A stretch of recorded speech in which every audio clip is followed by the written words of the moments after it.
새번역 사도신경으로 신앙 고백하겠습니다. 저는 전능하신 아버지 하나님 천지의 창조주를 믿습니다. 저는 그분의 유일하신 아들 우리 주 예수 그리스도를 믿습니다.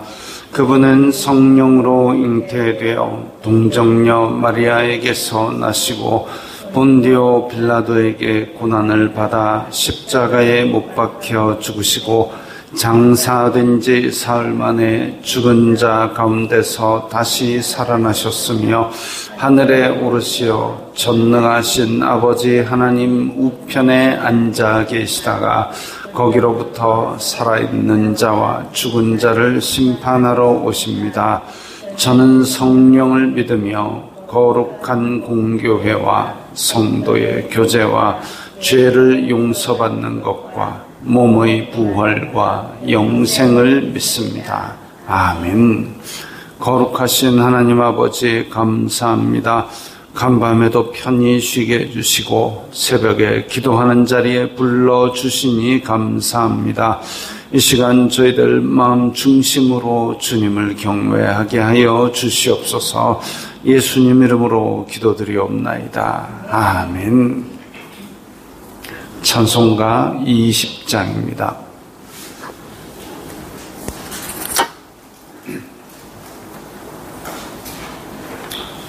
찬송가 20장입니다.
오늘 말씀은 창세기 2장 18절부터 25절까지의 말씀입니다.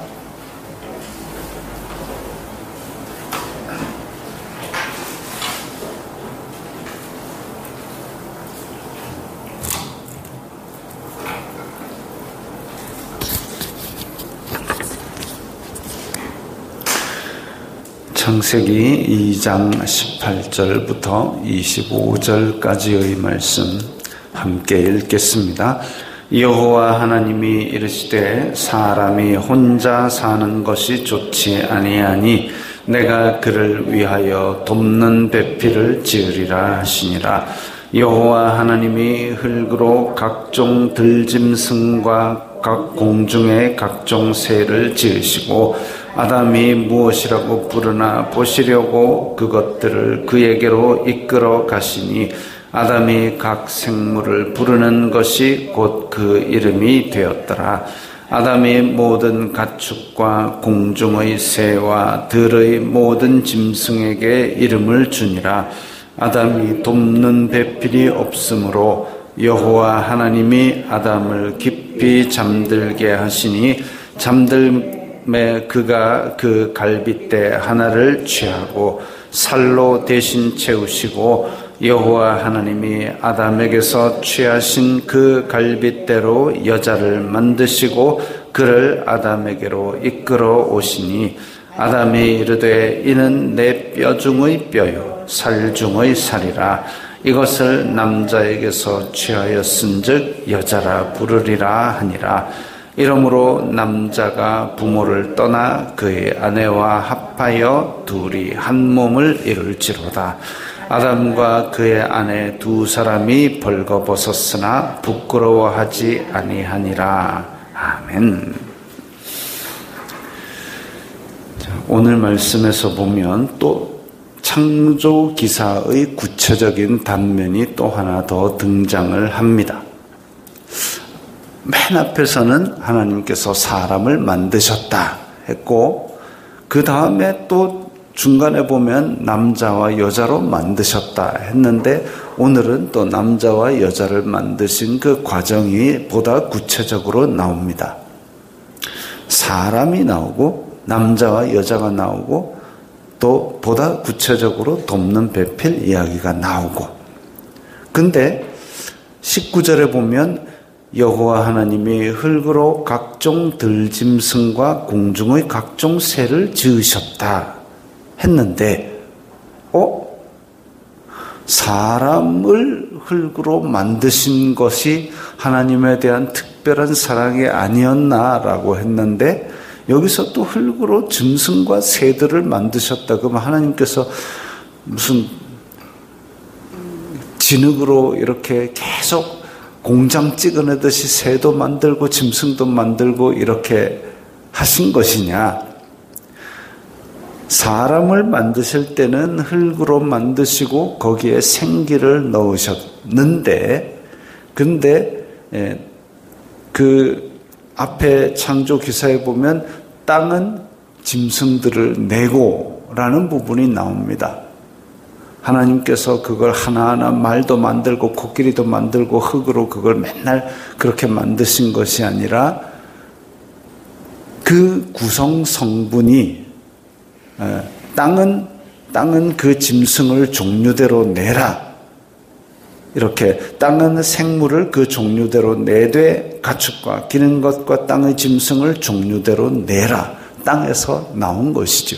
구성 성분은 사람과 똑같습니다. 그렇게 말씀으로 만드신 것이죠. 그래서 이렇게 19절에 그 짐승과 새를 지으셨다가 문제가 아니라 그것을 아담에게 끌어가셔서 이름을 만들게 하셨습니다. 그래서 그 이름을 불렀는데 들짐승과 각종 새들에게는 하나님께서 그 코에 생기를 불어넣어서 생령으로 만드신 적이 없습니다. 사람에게만 있는 것이죠. 코에 생기를 불어넣어서 생령으로 만든 것이.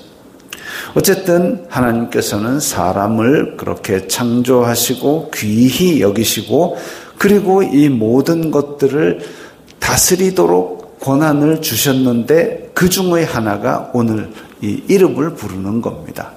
이름을 부른다는 것은 그 정체성을 가지도록 만든 것이죠. 내가 그 이름을 불렀다 그러면 내가 그 대상에 대해서 정체성을 확인하고 그것에 대한 권리와 통치를 한다라는 것을 의미합니다.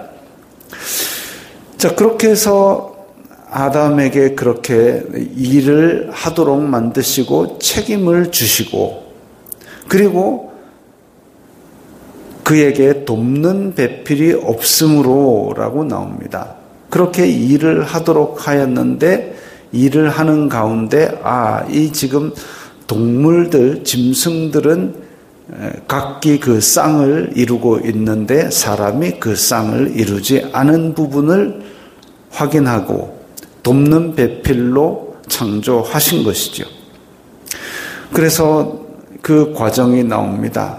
그리고 그를 아담에게로 끌어오시니 아담이 다른 짐승들의 이름 짓듯이 너는 여자다 이렇게 지은 것이 아니라 내 뼈 중의 뼈요 살 중의 살이라 가장 귀한 존재다라고 그렇게 먼저 이야기를 합니다. 그리고 여자라 부르리라. 그러니까 단지 그냥 너는 종달새, 너는 코끼리, 너는 다른 인간의 다른 종류 이렇게 부른 게 아니라 너는 가장 소중한 존재이구나. 나에게 가장 귀한 존재이구나. 그래서 여자라 불렀다. 이렇게 했습니다. 히브리어로 보면 이제 사람을 지으시고 아담은 아다마라는 단어, 흙, 먼지, 티끌 이런 의미를 가진 단어에서 아담이라는 존재가 나왔습니다. 그러니까 그 본질이 흙에서 나왔다는 것을 인정하는 것이고, 그 다음에 남자, 여자, 이시, 이샤 이렇게 발음이 비슷비슷합니다. 그래서 그 공통성과 유사성과 그 본디 속성들을 이야기하고 있습니다. 그런 거는 중요한 게 아니죠. 여기서는 그 관계성입니다. 태초에 하나님께서 사람이 지낼 터전을 만드시고 질서를 부여하시고 그 권한을 통째로 사람에게 주셨습니다. 그 사람에게 주셨고 책임을 넘겨주셨고 그 가운데서 이 남자와 여자는 연합하여서 같은 책임을 지고 돕도록 만드셨습니다. 돕도록 만드셨다는 얘기는 1차적인 책임은 아담에게 있다는 얘기죠. 이런 것들이 다 그러면 일을 지어갖고 아담이 그 많은 동물들 이름 짓다 스트레스 받아갖고 머리 다 빠지고 죽어라 이게 아니고 하나님께서 일정한 책임과 권한을 그래서 이 땅을 다스리는 권한, 땅을 정복하라라는 그 부분의 책임을 이양해 주신 겁니다. 그게 사랑이죠. 이게 왜 사랑이냐라고 얘기할 수 있는데 그거 한번 생각해 보십시오. 우리 윗세대에는 뭐가 있었냐면 가난했습니다. 가난했는데 아이들을 많이 낳았습니다. 지금 저출산 시대 0.78명 그러면은 2명이 결혼해서 0.7명을 낳는다.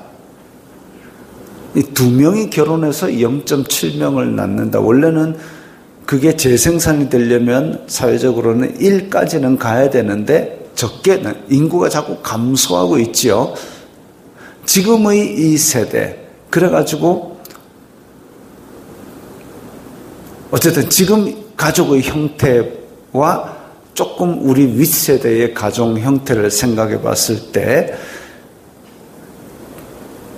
옛날에는 그 아들, 딸 막 낳았습니다. 근데 첫째가 딸인지 아들인지 어쨌든 나는 집안의 기둥이 되어야 돼. 이러면서 어쨌든지 학교를 잘 안 다녀도 공장에라도 취직을 해갖고 그 첫 월급 타면 빨간 내복 사다가 부모님 갖다 드리고 그런 게 있었지 않습니까? 그럴 때에 왜 이렇게 가난해가지고 나를 공부도 제대로 못하고 일찍부터 공장에 다니게 너 치고받고 싸우고 이런 기억보다는 오히려 가난하지만 내 동생들도 내가 벌어 먹일 테야 이런 정서가 더 있지 않았습니까? 그러지 않고 그냥 오냐 너희들은 말썽쟁이라도 좋다 튼튼하게만 자라다 이거 아니었지 않습니까? 각자가 내가 맡은 책임이 있었고 그게 가정을 유지하는 힘이었고 그게 사랑이었습니다.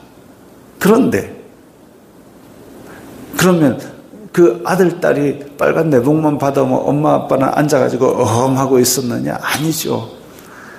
그 가장으로서의, 주부로서의 헌신과 책임을 다해가면서 그렇게 어려운 시절을 가족의 결속력으로 견디고 이겨왔습니다.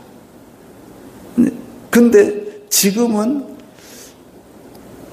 얘기를 들어보면 남자와 여자가 결혼을 했는데 각자 통장도 따로 둔답니다. 그래갖고 마트에서 카드로 긁었는데 야! 네가 쓸 건데 왜 내 통장에서 끊어?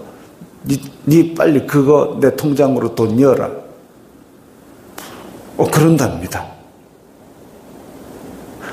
이번에 무슨 민생지원금, 미성년 자녀의 지원금은 그 부모 중에 이렇게 신청을 하게 돼 있대요. 그러니까 미성년 자녀가 아빠 내 이름으로 나온 지원금 나한테 빨리 현금으로 주세요 이런답니다. 싸운답니다. 우와, 이제 아이 먹는 돈도 따로 계산해서 통장을 따로 만들게 생겼습니다. 옛날이 더 좋다라는 얘기가 아니라 이 아이가 과연 가정에 대한 책임과 그리고 헌신 그리고 사랑 이런 것이 있다면 그렇게 얘기를 했을까? 그런 거죠. 아담, 하나님 그리고 피조 세계를 보았을 때 하나님과 아담의 사랑하는 방법 중의 하나가 뭐냐면 아담아 이 많은 걸 내가 너를 위하여 주었으니 네가 한번 다스려 보아라 하고 하나님께서 질서를 부여하사 보시기에 심히 아름답게 만드신 세계를 주신 겁니다. 그러면 아담이 야 이거 전부 다 내 거니까 코끼리 일로 와 코자가 땡기고 기린 일로 와 목을 또 꺾고 이렇게 하는 게 정복이 아니지요. 하나님께서 만드신 보시기에 심히 좋았던 상태로 에덴과 피조 세계를 유지하고 다스리고 이것이 아담이 받은 사랑에 하나님께 보답하는 방법이고 그로 인하여 인생의 보람을 느끼고 이런 겁니다. 근데 이렇게 해가지고 가정을 만들고 세계를 통치하고 하는데 요즘 도는 얘기 중에 하나가 독박육아라는 말이 돕니다. 독박육아. 과연 여자 혼자 육아를 그런 책임지는 그야말로 진짜 힘들게 사는 사람 이야기도 봅니다만은 그러면 남자는 독박 직장이냐? 독박 육아라는 말이 나오는데 독박 직장, 독박 국방 이런 얘기는 안 나옵니다.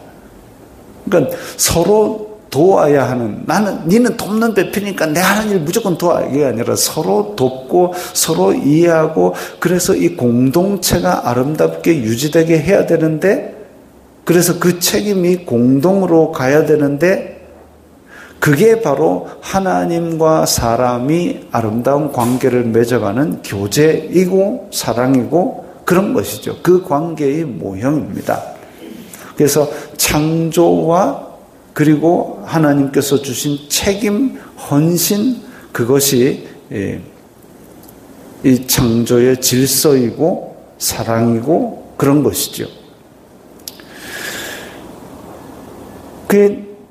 그 가운데서 아담이 하와에게 내 뼈 중의 뼈요 살 중의 살이라 귀하게 보았습니다. 예뻤다, 부자다 이런 얘기 안 나옵니다. 즉 남자와 여자가 만날 때에 이 남자들끼리 하는 얘기 야, 내 어제 소개팅 했다. 그러면 이제 다른 남자 묻습니다. 예쁘나? 그러면 그런 것 같아. 두 번째 남자도 또 묻습니다. 예쁘나? 그럼 그렇다니까 세 번째 남자도 또 묻습니다. 예쁘나? 그밖에 안 묻습니다, 사실은. 근데 여자는 어디 가서 소개팅 했다 그러면 그 남자 잘생겼나? 두 번째 묻습니다. 키 크나? 차 뭐 드노? 뭐 이런 걸 묻습니다. 그건 욕심이죠. 욕심이죠.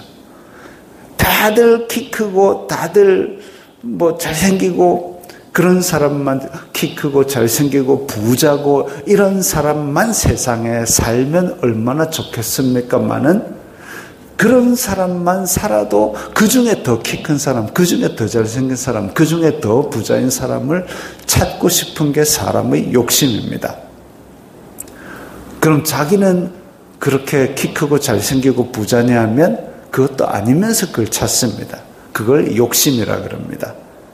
자기에게 맞는 사람은 따로 있는 거죠. 이 운명론을 따라가라는 얘기가 아니라 자기에게 맞는 조화와 질서를 맞출 그런 사람을 찾아야지. 키 크고 잘생기고 예쁜데 문제는 야, 네 통장 내 통장 따로 하고 생활지원금 따로 받자. 이런 사람이 있으면 서로 가슴 아픈 얘기가 되는 겁니다. 조화와 질서, 돕는 배필. 그럼 여자는 무조건 돕는 배필, 남자가 돕고 여자가 돕고 서로를 위해서 돕는 그것이 공동체입니다. 이 과정이 교회에도 그대로 적용이 됩니다. 교회도 예수 그리스도를 머리 삼고 그리고 교회 공동체는 그 예수 그리스도를 향하여 도와가면서 공동체를 아름답게 이루어 가야 되는 거죠. 교회 안에서도 서로 다른 모습이 있지만 내 욕심, 키 크고 잘생기고 예쁘고 부자 이거 찾지 말고 공동체를 아름답게 유지하는 질서, 그래서 하나님 보시기에 심히 좋았더라라는 상태로 만들어 가자라는 게 그게 이 하나님께서 창조된 아름다운 모습을 유지하는 성도의 믿음입니다. 그래서 24절에 보면 또 남자가 부모를 떠나 그의 아내와 합하여 한 몸을 이룰지로다. 한 몸을 이룬다는 얘기는 원래 그 몸에서 취해냈기 때문에 거기로 돌아가야 한다라는 얘기죠. 연합해야 된다라는 얘기고, 부모를 떠나야 된다는 얘기는 교육의 목표입니다. 자녀를 낳아놓고 언제까지 나이 40에 내가 직장 다니고 있는데 부모가 전화해가지고 아이고 우리 아가 요즘 야근한다고 힘들다는데 좀 빼주세요. 그런 거 하지 말라는 얘기지. 독립된 존재, 정서적으로, 사회적으로, 인지적으로 독립된 존재로서 그렇게 키워내야 되고, 그렇게 독립되었을 때에 또 하나의 새로운 시작, 새로운 창조의 그 공동체를 만드는 것, 그것이 교육의 목표가 되고 재생산의 목표가 되어야 됩니다.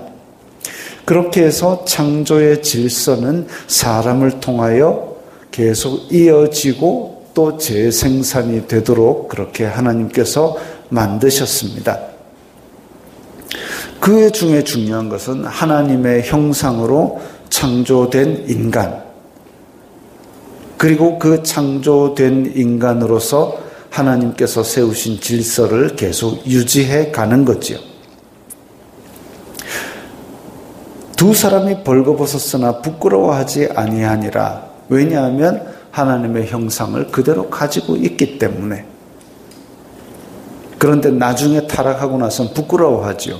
왜? 하나님의 형상을 잃어버렸기 때문에.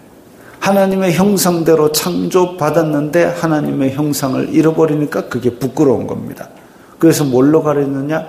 무화과 나무 잎으로 가려져. 나뭇잎으로 가린 것이 영원할 수가 없죠. 그래서 하나님께서는 임시로 짐승을 죽여서 그 수치를 가리게 해주셨습니다. 어찌 보면 지금 그러면 아이고 하나님의 형상대로 창조받고 예수님을 믿었으니까 우리는 벌거벗고 다니면 되겠네요. 너무 더우셔서 벗는 건 이해하지만 지금 그렇게 벌거벗고 다니는 거는 공연음란죄로 잡혀갑니다. 그러지 마시고, 나를 감싼 것이, 그 베드로 사도가 그랬지 않습니까? 여자가 그렇게 치장하는 것, 겉으로 육신에 치장하는 것에 치우치지 말라. 우리가 자랑할 것이, 내가 옷은 위에 옷은 뭐 나이키를 입었고 밑에 옷은 뭐 명품을 입었고, 이거 자랑하는 것이 아니라 우리에게 있는 하나님의 형상을 우리의 정체성으로 자랑하는 데까지 자라나가야 되는 겁니다.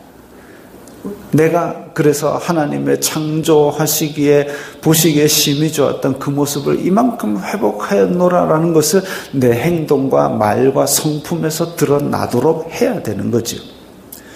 그래서 이 연합, 이 공동체, 하나님과의 관계, 하나님과의 교제, 인간 공동체, 이 모든 것은 창조의 아름다움, 하나님께서 보시기 심히 좋았던 하나님의 형상을 회복해 나가는 과정이어야 될 겁니다. 쉽지는 않겠죠. 왜? 인간은 전적으로 타락했기 때문에. 그러나 그 어려운 과정을 거쳐서 우리가 하나님의 형상을 회복하게 될 때에 하나님께서는 우리를 기뻐하실 겁니다. 물론 죄를 짓는 모습, 그럼에도 불구하고 우리를 사랑하셨지요. 사랑하셨고 회복하기를 원하시는데 얼마나 회복할지는 오늘 하루하루 우리의 삶에 달려 있습니다. 오늘 하루도 하나님의 형상, 심히 좋았던 그 모습을 회복하시기 바랍니다.